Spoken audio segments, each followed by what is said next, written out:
Hello everyone, welcome back to the show. And today we have the mysterious Jimmy White with us. Hello. Fell mysterious. Apparently, that's what I heard about That's you. a great description. Is it? Yeah. I don't know about mysterious. There's not much mysterious mystery about me. No, I think we'll you find out. You see what you get. Yeah, no, that's true. But anyway, some descriptions are interesting. You know what I mean? Okay, as long as you like it. It's a pleasure to be here. No, thank you for coming. No. All right, can you share with the audience what you're doing right now? What am I doing right now? I'm involved in a non-profit organization, and we deal with, I could say, in the religious vein. But one thing I dabble in, and I call it dabbling because it's something I've dabbled in for 35 odd years, is sport.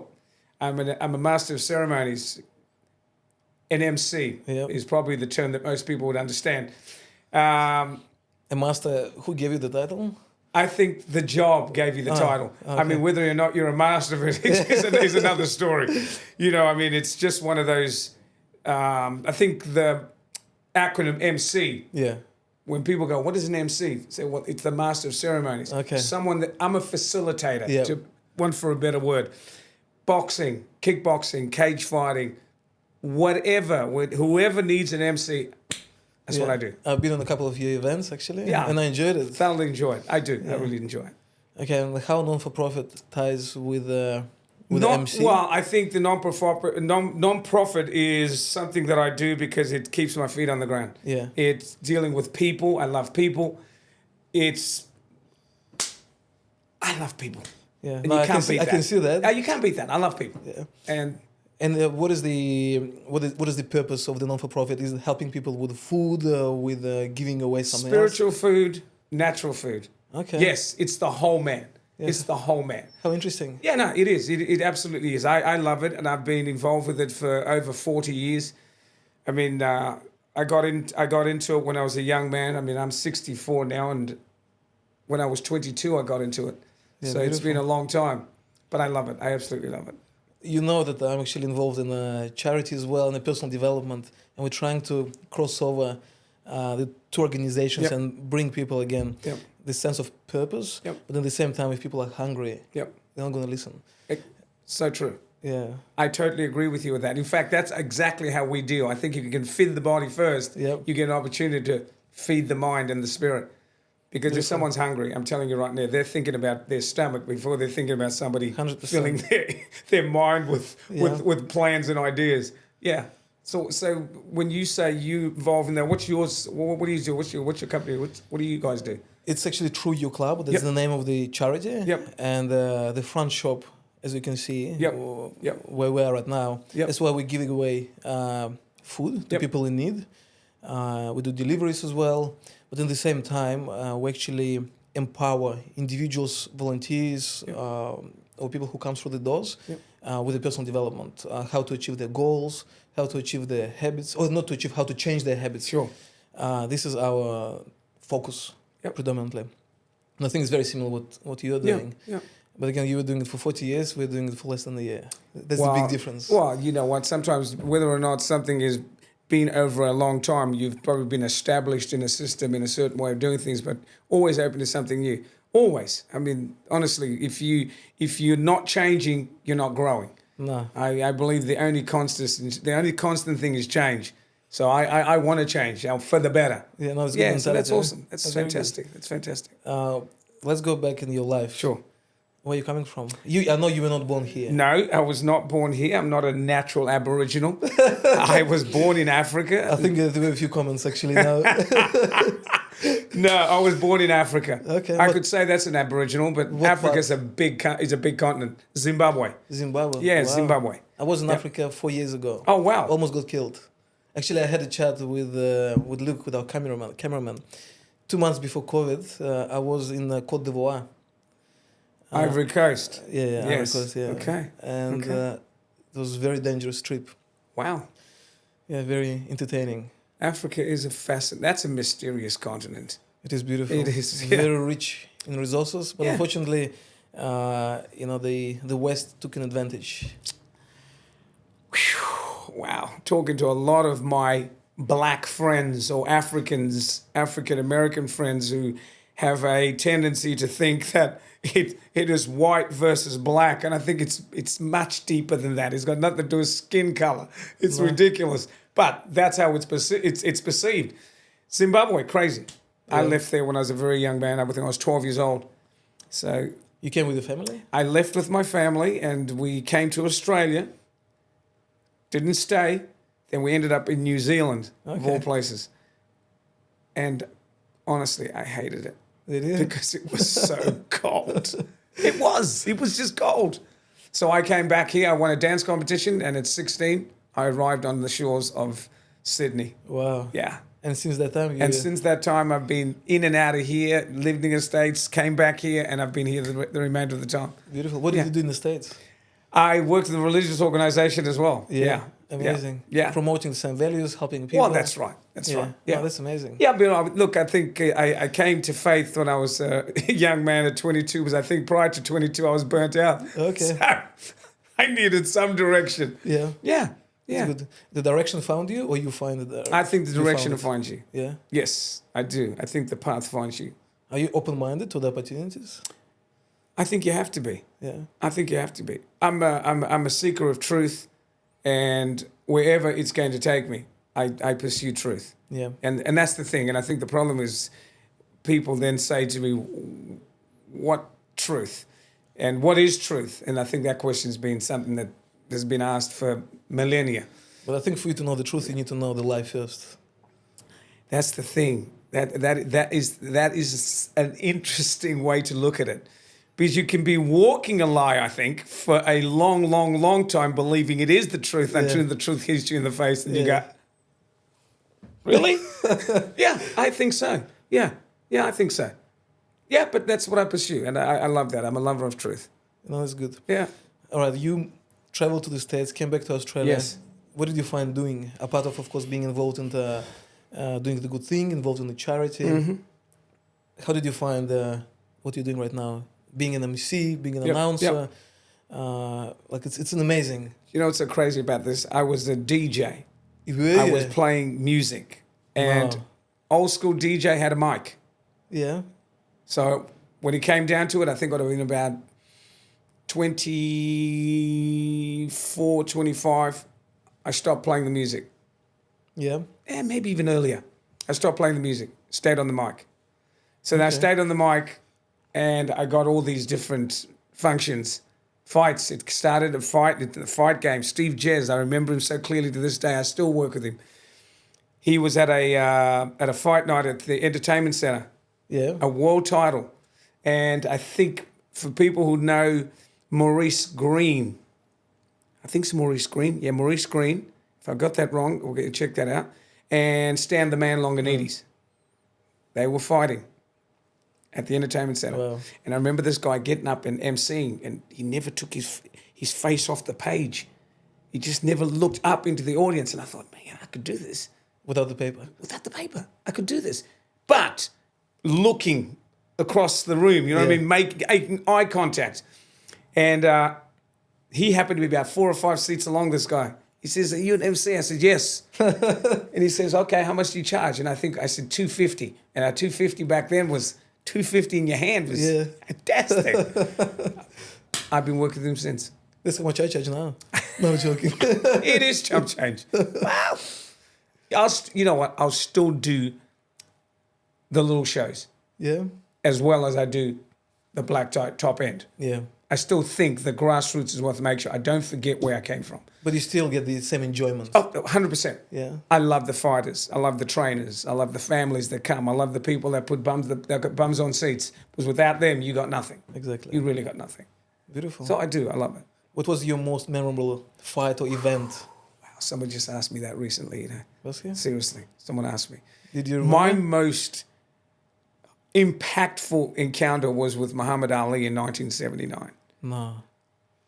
Muhammad Ali spent 25 minutes with me. Wow. Me, little me. And he spoke to me like I was family. And it was at the Boulevard Hotel. I'll never forget it because I was working as a DJ at the Carousel, owned by Abe Saffron. It was a nightclub in the Cross. And his fighters had come up there, but they were here to do some exhibitions. And the Logies, I don't know, the Logies for you, You weren't around for them. Logies were like the Oscars, like our Emmy Awards in Australia. He was a special guest. And it was controversial because in one of his interviews with Bert Newton, Bert Newton said a term that would be conceived racist. I like the boy to Muhammad Ali. Muhammad Ali was like, it was unbelievable. It's iconic. It was in the paper. It was all over the news. But I got to meet him at the hotel. The most amazing experience. I was shaking like a leaf because he's my idol. Yeah. I had Pelé was another idol I never got to meet because I loved football and I loved boxing. But I met Muhammad Ali, so that was the greatest thing. By that time, you were in your 30s. No. Would have been 1979. 79. I was 29. Yeah. Yeah, I was 29. Yeah. Nearly in my 30s. Yes, very close. Very close. So I was 29. I was doing the math. Yeah, no, I was doing... Math wasn't my strength, but I was 29. Look, mine neither. I just usually use calculator or Excel. Yeah, no, I was 29. Yeah, okay. I was born in 1960. So, So that was 29. But at that time, you already would be doing announcements. Look, I had been DJing, you know what I mean? Yeah. So it was crazy. Okay. Well, actually, no, hang on. No, wait, let's come back. My maths is terrible. 79, I was born in 1960. I would have been 19. 19. Excuse my maths, folks. I didn't say maths was my strength. Sorry. I was 19. 19. Yes, wow. I was 19 years old. Oh, my goodness. I nearly forgot that. I was 19 years old. How crazy. 29 is when I started running. I'm getting my dates and times wrong. 29, I was doing athletics. But I still thought, I could compete with some of these young guys, but it's tough sport. For how long you were doing it? Well, I'd run from 27, 28, 28. I won the botany gift because not far from here, down the road from where we're doing this interview, is Sir Joseph Banks Sports Stadium, where they did the first professional foot race. Just down the road here. What distance did you run? 120 meters and 70 meters. 120, but it's a professional foot race. It was handicapped, and it's on grass. So it came from Scotland. A lot of the Scots started professional running, and it came to Australia. And the first one was here at Botany, and then it went to Melbourne. Now in Melbourne, there's a professional foot race called the Stall Gift. Everyone knows it. Runners from around the world come to this thing.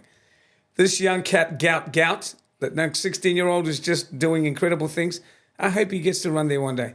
This guy he's phenomenal. Yeah? Yeah. Are you doing any coaching?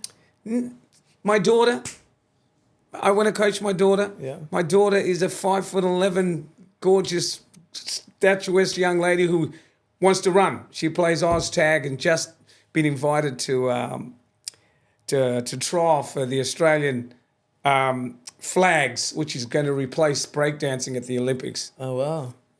Thank God. For breakdancers, excuse me. What was the performance? Oh, wow. See, for her, she's an OzTag player, but flags is going to be this new sport they're going to introduce at the LA Olympics, but it's going to be in the States, obviously. Yeah. But I want her to run in the 200. I would love her to do that. I think she's got a good chance of qualifying. Yeah. But it's a discipline. It's one of those things. She doesn't want to do the work. No. I wish she would, if she did. How many children do you have? I have 3. 3, okay. Yeah, a boy and 2 girls. Younger, older than this The lady? boy's the oldest, and 2 girls are 25 and 24. Okay. Yeah. Are they as gifted in math as you? They better be math. They better be better at maths than me. My goodness gracious me. At least I know what my weaknesses are. Maths is that. Yeah, but we also know your talents. I work on I work on my strengths and I manage my weaknesses. Yeah? Yeah. What is your greatest weakness? Wow. That's a really deep question. My greatest weakness.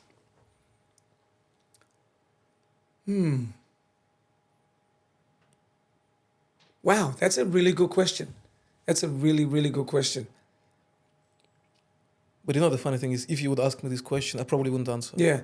No, it's a really interesting question because it makes you really think.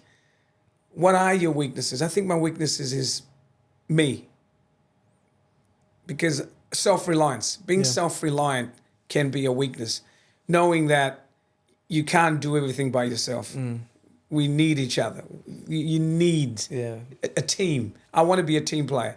So that's one of the things I've had to teach myself is to learn to be a team player. There's no I in team. So, yeah, 1,000%. You married? No, I'm not. No, okay. I was, but I'm not. Yeah. All right, we're not going to get into that topic then. Thank you. No. If there's any... No, just kidding. Can we get in? No. We're not going to get in, but can we get in? No, I'm asking the permission. No, I'm not married. Yeah, I okay. was married. I'm not married. All right. Yeah.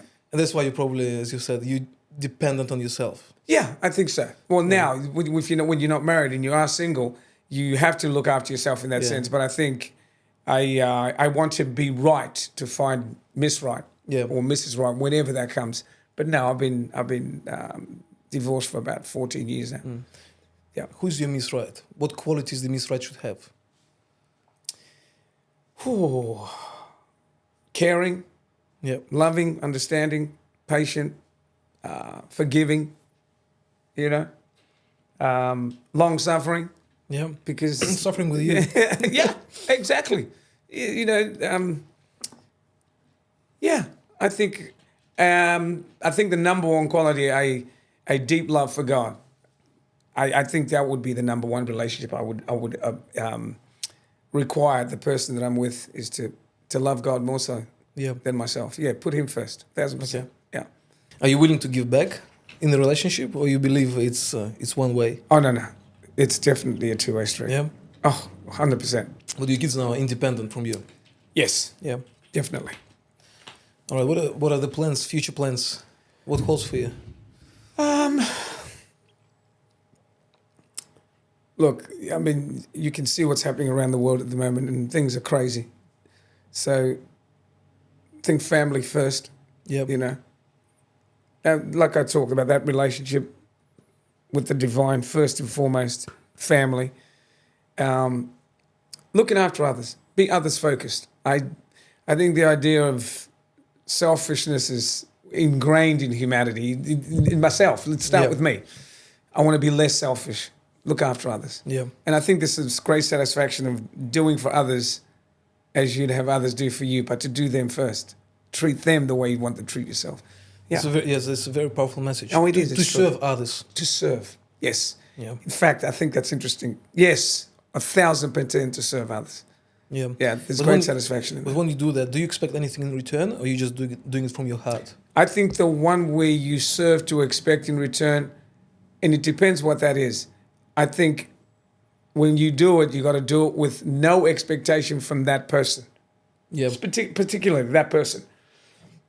Whatever you receive outside of that is a benefit of well-being. I've done the right thing. Yeah. Be my brother's keeper. That's not easy. That is not easy. Looking after other people is so key, I think. Yeah. Look, I can see it here, and what you're now promoting is a very important message. Yeah. Helping others, empowering them. Yes.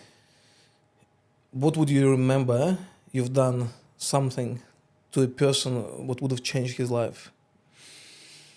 Oh, wow. And again, being involved in non-for-profit, again, you probably help people, on a daily basis, and again, with food. Yeah. Do you remember anyone who would have changed his life drastically by encountering you, for example, and this person now achieved X, Y, Z purely because you even talked to him? Sometimes people need just a kind word, and it's enough. I think you're right. I think you're absolutely right. God, there's been many. And there's been many. Just being able to, in fact, I tell you what, the fact that you just asked me that is interesting, because I just had an interesting encounter just recently. I had gone to the service station to get something, and I came in and there was a man with his bonnet vehicle up, and I thought, that's strange, he's in the garage but no one's with him. And the guy was inside, he was on his own. So I approached him. I said, "You okay, sir?"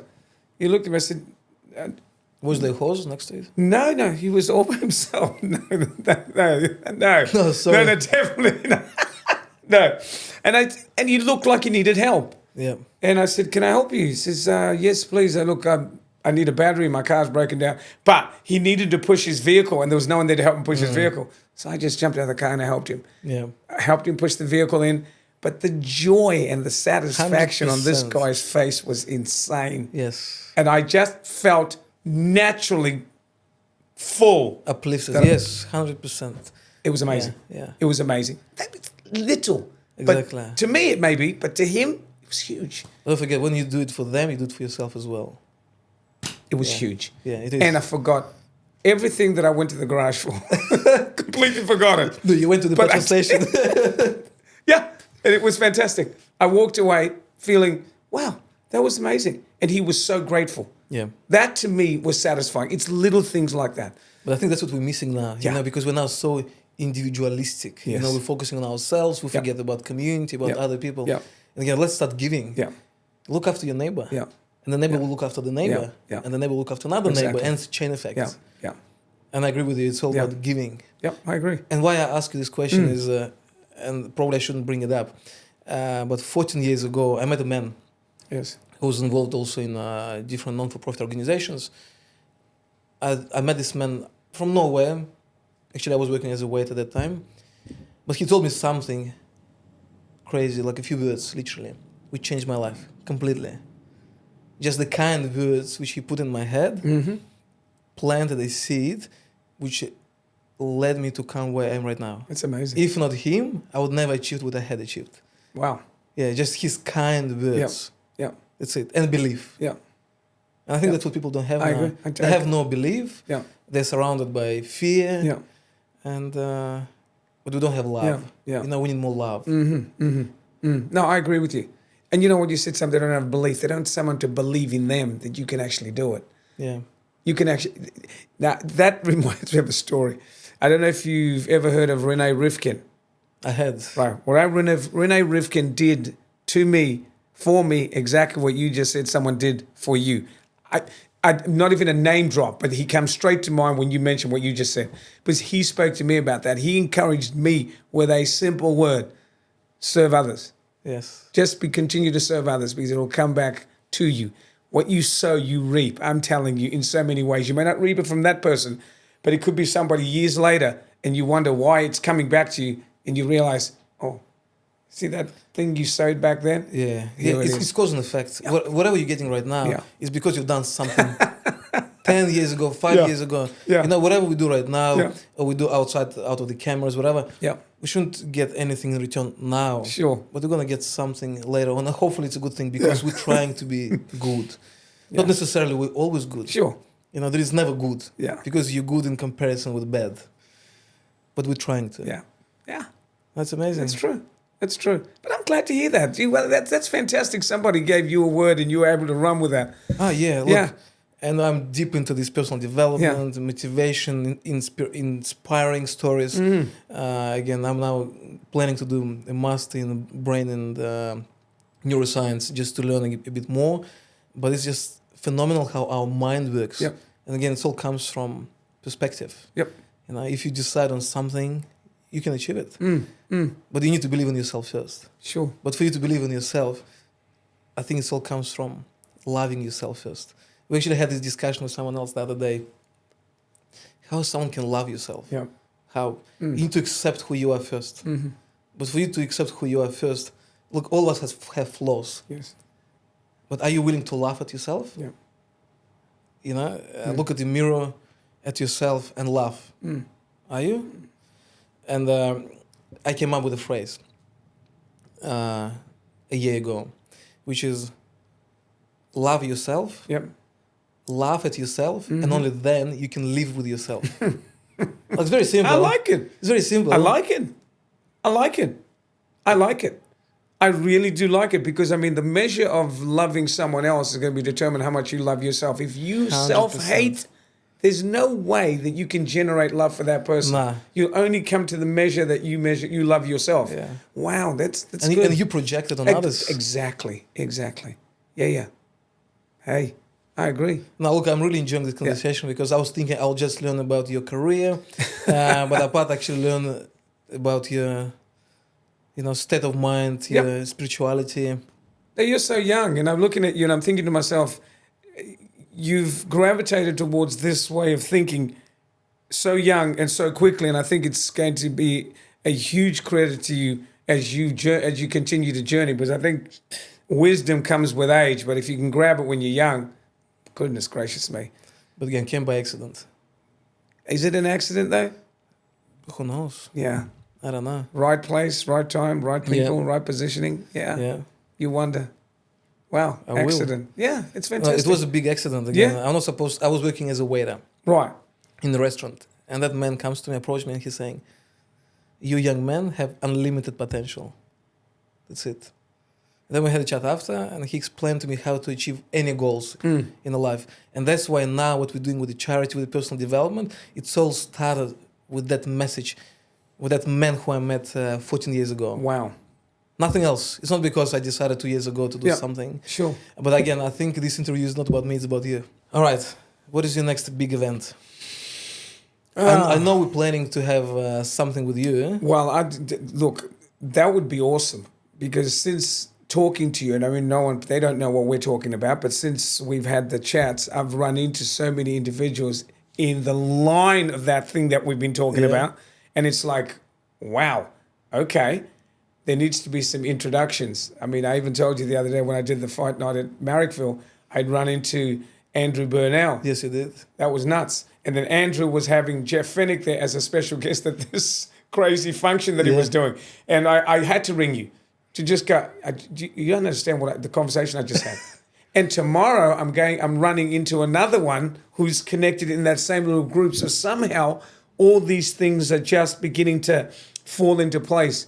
Is it the waiter's experience? The right person's right there to give you the word that you need to be the catalyst or the springboard to whatever you are going to do. This is not a chance. This is not a coincidence.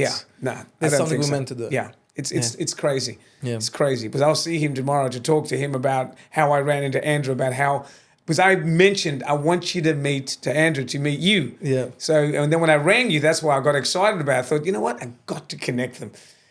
Because he then spoke to me about Qatar Airlines. And I went, hang on. Because then in the newspaper, something was being said with Qatar Airlines coming in on that whole thing with football and all this stuff. And I thought, that's no coincidence. No, it's not. That's no coincidence. No, it's all manifestation. It's crazy. Yeah. It's crazy. But yeah, next year, hopefully we can get into a couple of great projects that can propel us forward and be successful, help others. Yeah, of course. And in the meantime, help ourselves, I guess. So I'm looking forward to that, yeah. No, that's amazing. But we're not talking about how it actually is, but I mean, it's in line with, things that will be beneficial to others, Look, I think maybe in a month when we do another interview with you, we probably can announce to the audience what we're planning to do. Yeah, sure. What are the plans? Yeah. It'll be exciting. Yeah, I look forward to it. I'm very excited, actually. Yeah. It's funny, the year's nearly ending and you're thinking to yourself, if I could do it now. But no, you know what? All of this is pre-preparation for the next year. That next year. Just foundation. It's around the corner. Yeah. I mean, next year is just a couple of weeks away. It's insane. Yeah. Any plans for Christmas or New Year? Golf. Okay. Yes, you are a golfer. That's right. I love the game. The game doesn't like me sometimes, though, but I love the game. I'm going to spend time with my daughter. And my other daughter's going to be in Melbourne, but I'm going to spend time with my eldest daughter. I'm going to see my son. He's doing his thing. But I'm going to spend some time with them and play golf until the holidays start again, or end, I should say, and then back to the grind in early January. Go from there. Look, I can see you're a very happy man. I am. I'm very happy. I'm full of joy. I think you need to share your secret and a message maybe with the audience before we wrap up the show. Honestly, and you look very healthy as well. No, for my age, I could be healthier. And let's be serious, and we all can be fitter and healthier. Well, really, I could do. I don't want to underwrite that, because sometimes you tend to do things that are not as beneficial for you as they should be. Eating right, sleeping, less alcohol, things like that. But no, I'm a firm believer. The divine connection is important. It is the number one relationship, I think. With the divine, how do you connect? Is it through meditation? Is it through thinking, through praying? Praying is it's funny because prayer is weird, because it has these weird spiritual things that praying is conversation. We're having a form of prayer, if you want. It's communication. So, and it's a consistent, ongoing, everyday thing. Yeah. It's not a yesterday thing. It's an ongoing thing. I mean, like we need air. I need my relationship divinely. I do. I need it every day. So, yeah. So that I think is important. And having healthy relationships, leaving the junk. Sometimes you just, it's insane. The things that we get fixated on that just mean nothing. They're actually more detrimental than they are beneficial. Yeah, of course. They really are. They really are. And the older you get, you realize. Yeah, but don't forget, we're getting bombarded by negativity. On a daily basis. On a daily basis. Yeah. But it's very difficult to actually distance yourself. Yeah, yeah. So there's a discipline in itself. Yeah. I mean, that little thing, what we call a phone, that can be deadly. Do you watch news? I try not to, but I do. Yeah. Yeah. I do. I'm to be honest with you, I do. I try not to, but I do because I want to be informed. Now I'm wondering, is the information that I'm putting in, is it beneficial for me? A lot of it is negative. There's a lot of death. There's a lot of, there's a lot of suffering. We live in a fallen world. We really do. But the funny thing is, I'll quote Peter Sage. He said, look, ladies and gentlemen, stop watching news. Yeah. And he actually doesn't read or don't watch news for like over 20 years. Because he's saying the news which were 30, 40 years ago, exactly the same news now, just different audience. What is the purpose? What is the point? Wow. Yeah. And the funny thing is, actually, I tried to stop reading news, distance myself from the politics. Yep. Don't touch it. Yeah. For 7 months. Wow. The best thing ever happened. Wow. Again, with the social media is a bit different, but with the news, the best thing which I ever done. Really? Try it. That's amazing. Try it. That's a discipline. Not going to change your life. Yeah. To the worse. It's actually going to improve it. Yeah. And again, it's because of the emotions which you're going to get from other experiences. Yeah. Well, that's interesting. That is interesting. Because then I guess you're refocusing on other things as opposed to if you've been feeding yourself negativity, then negativity is what's going to be produced. Yeah. Okay. So I guess the opposite could be true. Yeah. Yeah. Yeah. Let's try it for a month and then we'll reconnect. That's your challenge. How was that going? Wow. After one day? Sorry, I failed. Get up and go again. Look, Jimmy, I believe in you. You can't fail. That was the message. That was the message. From the man, I love that. Yes. I figured that's what it was. Yeah. That's fantastic. Let's leave on that. Amen. And we'll reconnect in a month. No, it's been terrific. Thanks, Thank you. Appreciate it. It's amazing. Thank you.